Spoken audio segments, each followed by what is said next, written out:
अस्सलाम वालेकुम। SM news के साथ मैं हूं मुकद्दर रज़ा। SM न्यूज़ स्टूडियो में खुशामदीद। खबरों के सिलसिले को मज़ीद आगे बढ़ाते हुए अब आपको लिए चलते हैं शहर कायद में, जहां पर हमारे ब्यूरो चीफ जुल्फ़कार अली की रिपोर्ट के मुताबिक कराची पुलिस ऑफिस पर हमला करने वाले तीनों दहशतगर्दों की शनाख्त हो गई है।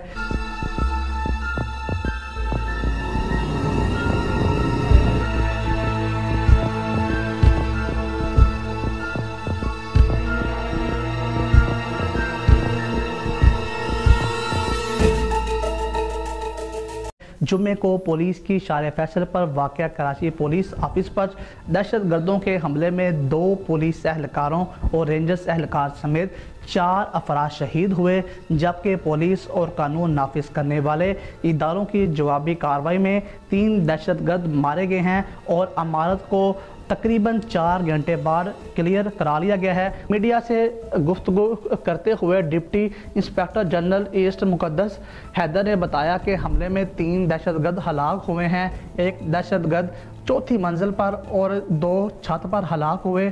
उन्होंने बताया कि हलाक दहशतगर्दों में एक ने खुद को धमाके से उड़ाया।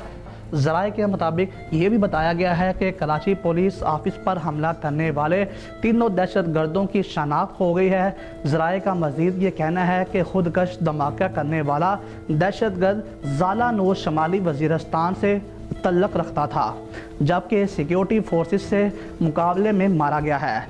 दहशतगर्द कफ़ायतुल्लाह लक्की मरबत का रहायशी था और तीसरे दहशतगर्द मजीद के बारे में मालूम हुआ है कि इसका तल्लक शुमाली वज़ीरिस्तान के इलाका दत्ता खलील से है।